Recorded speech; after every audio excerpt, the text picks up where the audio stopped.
Hey everyone, Karl Bainbridge here, and welcome to INC Live, a spin-off of It's Not Cagefighting, and a big thank you to everyone who's followed me from their 40,000 subscribers, which I honestly did not expect when I started that channel 4 years ago. Before we actually get into the main crux of this video, I want to talk about some of the reasons why we set up INC Live. Now, anybody who follows the main channel knows we like doing the preview shows, and as enjoyable as those are, there was a big difference between the people who watched those kind of videos and who watched the normal It's Not Cagefighting content. And basically what was happening was that YouTube started changing its algorithm, and they started saying, hey, this channel has a lot of subscribers, but less than 10% of that are watching these preview shows. If this is happening all the time, what's the point in us pushing this channel as hard as what we should? Which in turn affects how many people view our videos, which in turn affects the pay that we actually get. And considering I wanted to start doing a lot more of this sort of two-camera content, it was starting to be detrimental to the channel to keep those main videos on the main channel. So what I've done is any two-camera stuff, including preview shows, including recaps, including fighter interviews, are all going to be on here. Anything that involves seeing my ugly mug is going to be on this main channel. Nothing's going to change with INC. INC is going to be staying the way it is. All that's changing is you're going to be seeing less of the unpopular videos and more of the stuff that you actually tuned in to watch. And everyone who does enjoy the two-camera stuff can all come here. With that being said, let's get to the fights.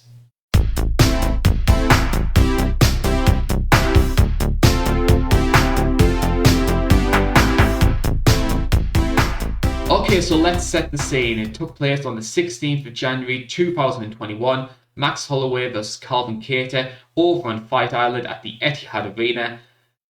And what can we say? A crowd was actually back. Now, you had a lot of elitist fans during those sort of Apex shows and the ones at Jacksonville who were all saying, well, I actually prefer it with the crowds. It's great that you don't have to hear all those silly woos all the time. And while I agree with that, yesterday's card made me realise how important a crowd was. So a good job from the UFC to actually let people back in, as long as it was done in a safe surroundings. I certainly don't want 20, 30,000 people considering the climate's the way it is. And a good job from the UFC as well. Yes, there were only about 2,000 people there. They made it sound like 20,000. So whatever they did in terms of their production values, amplifying the sound of the crowd that was there, it felt raucous. And the quality of the fight certainly played their part. And speaking of which, we'll talk about that main event. Max Holloway took on Calvin Kattar. The way this fight was being set up was that Max Holloway had just come off the loss to Alex Volkanovski, and a lot of people were thinking, has he still got that fire? Has he still got that extra something to still want to be a champion? He certainly proved that he does. Now, Gina Howson, who's one of my good friends on Twitter, she said for a long time that this was going to be a levels fight.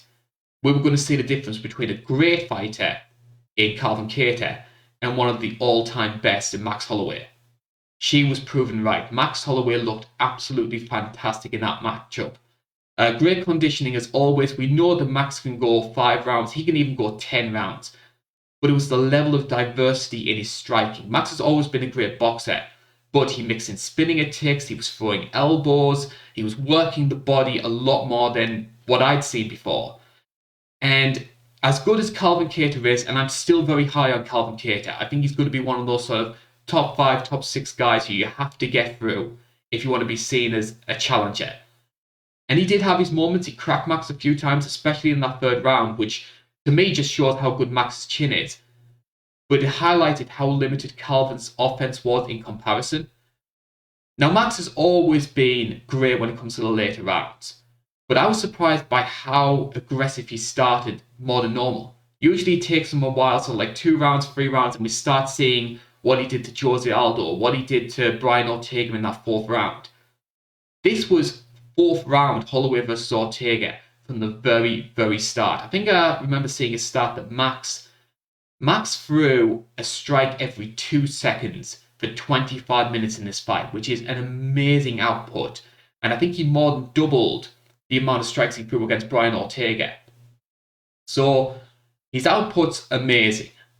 And that pressure that he puts on people just gets so overwhelming.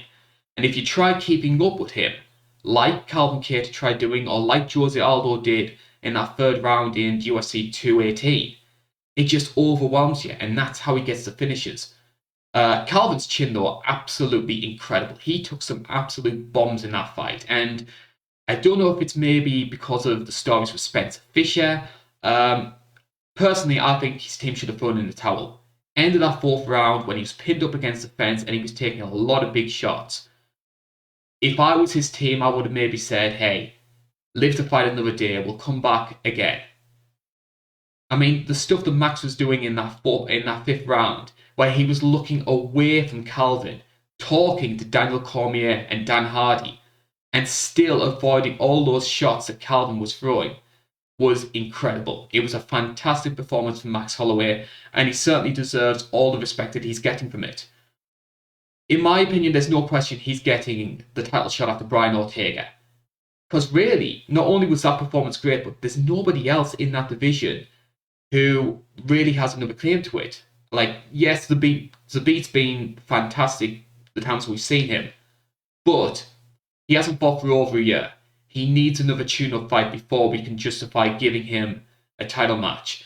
Yair Rodriguez has gone AWOL. We're still not entirely sure what's actually happened to him. And if you keep going down the cards, you've got Zombie, who's coming off a loss. You've got Josh Emmett, who's injured. So really, your next in line is, what, Arnold Allen? And you really can't give Arnold Allen the title shot. As much as I do love Arnold, he needs to be fighting someone like a Jeremy Stevens or a Korean Zombie before we even consider giving him a title fight. So really, it has to be Max Holloway. I think the big loser of last night, though, and it's not Calvin Kattar. I think Calvin showed a lot of resilience. He had moments. He was just overwhelmed by a much better fighter. The big loser for me was Alex Volkanovski.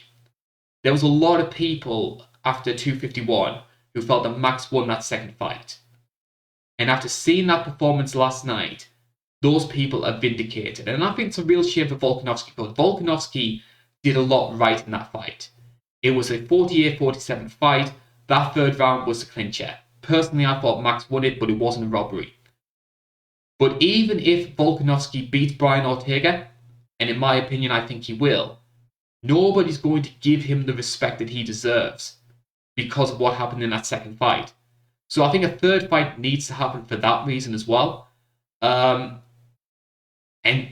of course, it's a long time coming. We're going to probably, if that fight does happen, we'll probably see it at the end of the year. So it's far too early for me to predict who's going to win that one. Although I did pick Volkanovski to win both of those fights. That might change.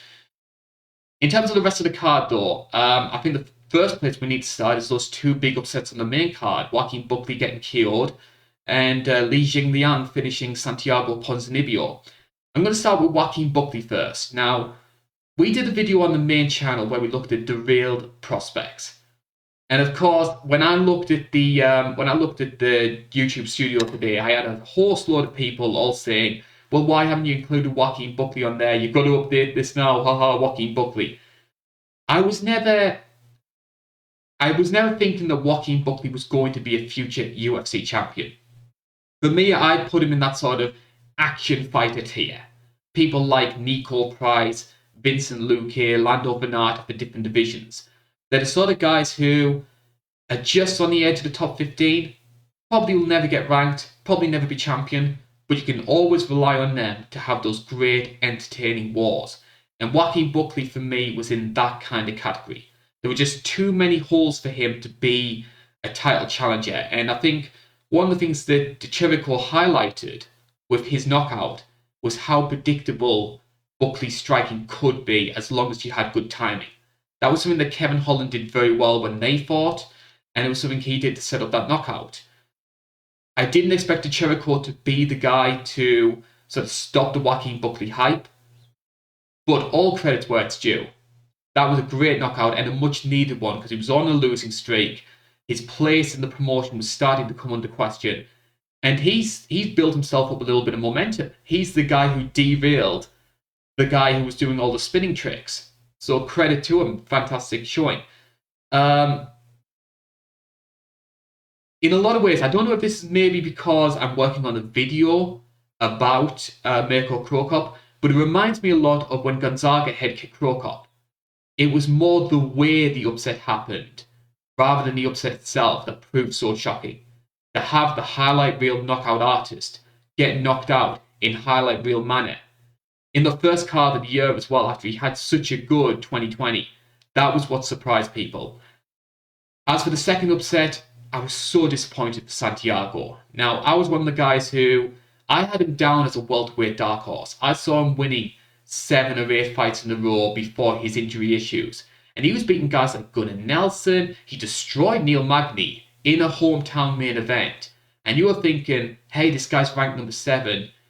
People's talking about, Kamaru Usman, Colby Covington, all these sort of guys. You were thinking, hey, Ponzinibbio's the guy. He's an all-rounder who can cause the top echelons of that division a lot of problems.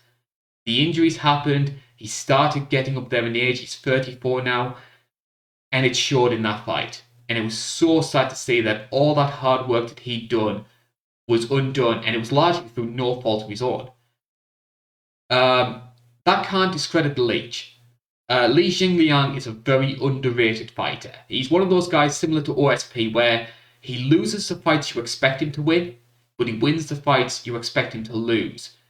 And again, like Joaquin Buckley is, he's one of those action fighters on the outer reaches of the top 15 who you're going to have to put on a hell of a slog to try and get past him. And he deserved to win that fight as well. He was landing a lot of low kicks. Ponzinibbio looked very rusty. There's some fighters out there who they can get away with taking 2 years, 3 years off. You look at people like a George St. Pierre or a Dominic Cruz. They can just jump straight in there and look like they haven't been away. Ponzinibbio's not that kind of fighter, and it showed in that matchup. It's very disappointing. I hope he can bounce back. I don't think we're going to get the Ponzinibbio that was challenging the top 10 in that division anymore, and I think that's so disappointing to see. As for the rest of the card, Matt Brown versus Carlos Condit lived up to the fanfare. It wasn't the fight that a lot of people thought it was going to be. I think they were expecting a stand-up brawl. It turned into a very entertaining wrestling match, even if it did show that Matt Brown is no longer that fighter he was, say, 2013, 2014. He looked very tired by the middle of that second round, and Condit deserved the win, in my opinion. Justin Tafa and Carlos Felipe really took me by surprise. I just thought it was going to be one of those sort of, you're going to get 2 minutes, 3 minutes of action, both men were going to gas out, and it was going to end up embarrassing by the end of it. But their conditioning was actually a lot better than I thought it was going to be, and they threw with a lot of speed, considering there were two sort of hefty heavyweights, put it that way. Big power from both guys, a lot better than I expected it to be. I hope that they got some sort of credit, because I don't think that was fight of the night. So I hope Dana just slides something under the back pocket behind the scenes, because they certainly deserve it, even if I felt that Justin Tafa deserved to win the fight. Also want to give a call out to Jocelyn Edwards. I think, considering it was 7 days' notice, she replaced Betchko here. A very fun match with Wu Yanan. And considering how bad women's bantamweight is right now, she can be one of those fun action fighters. I don't ever see her being champion or anything like that, but women's bantamweight needs some exciting matchups, especially after you saw Sarah Morrison, Vanessa Mello, which very early in the year, that was the first event. That could very well be the worst fight of 2021. And the worst part was Sarah Morris genuinely believed that she won the fight, which I just can't get my head around. And it's disappointing that, again, the women's bantamweight division, which I'm very critical of, if you see me on social media, you know I post about it all the time. Those sort of fights only do bad things for that division, which is a real shame to see. But Jocelyn Edwards, good performance from her. I'm interested to see who the UFC book her against next. I just want to talk a little bit as well about the decision, in inverted commas, about Khabib Nurmagomedov. Now, when it was announced that Dana was going to be saying something live on air, I made this joke that Khabib was taking his talents to South Beach. And in a lot of ways, this was the LeBron James MMA decision. In terms of like loads of media hype, yet we learned pretty much nothing. It's a status quo situation surrounding Khabib. It does show how good of a promoter Dana White is, though, that he managed to get people all over social media talking about a nothing decision. We didn't learn anything from the statement about what Khabib's going to be doing next, yet there were so many people excited about it. So, hey, Dana White, he can sell ice to an Eskimo, I'll put it that way. If there is one thing that did come out of it, though, it highlights how Khabib-centric Dana's long-term planning was. I think he wants Khabib versus Conor too. He's been speaking about how many big pay-per-view buys that card could do. And I certainly think that part of the reason why Dustin versus Conor is happening, and we'll discuss this when we talk about it on the preview show, is I think Dana expects Conor to win that fight.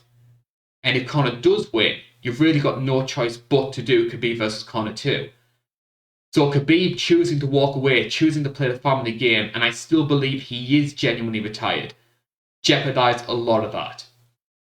And he's still trying to force his narrative. The UFC can be they can try and force pegs into round holes if they want to make something happen. We've seen it plenty of times before. And this is going to be one of those situations. He wants Khabib versus Conor too, and he's going to do everything in his power to try and make that happen. And that statement was just another example of that. I'm actually surprised the UFC aren't doing anything with an interim belt. They've done it for far less justified reasons before. When you've got a champion who has a lot of question marks about whether or not he's going to come back, in my opinion he's not, why aren't the UFC putting an interim belt on Conor versus Dustin? Or maybe doing Conor versus the winner of Gaethje versus Oliveira and having them two fight for the vacant belt. That's the way I would do it. And considering how quick the UFC were to strip Henry Cejudo when he retired in inverted commas, they're not willing to do the same thing for Khabib. And I understand it's different factors. Khabib's a much bigger star than what Henry Cejudo is. But you've got to play by the same rules, in my opinion. If you've got a champion who hasn't defended for over a year or is showing little intention of defending, at the least you should consider an interim belt. Maybe even strip the guy. Now that might be a bit harsh, but I do know a lot of people that think that way. But that's just personally the way I think. I think we should be having an interim belt considering the state that Khabib is in at this moment in time. I don't think he wants to be back, but I think Dana does. And Dana's going to be as bullheaded as he can to try and make that happen. That being said, that is our recap. Just a quick recap here of what happened on UFC Fight Night. I hope to try and do these for all of the cards throughout the year, including UFC 257. How the hell I'm going to do it for that Wednesday card, I'll never know because I have to fit around the 9-to-5 job. And I hope that you enjoy what you've seen here on INC Live. I'm hoping that I can get a lot more content on this channel. And don't worry about the microphone, don't worry about the camera. Those will both be upgraded. Hopefully I can upgrade my voice as well because I am a rubbish presenter. With that being said, this is the INC. Thank you for watching. Hope you enjoy UFC 257. We've got a preview show for that one coming up in 24 hours time.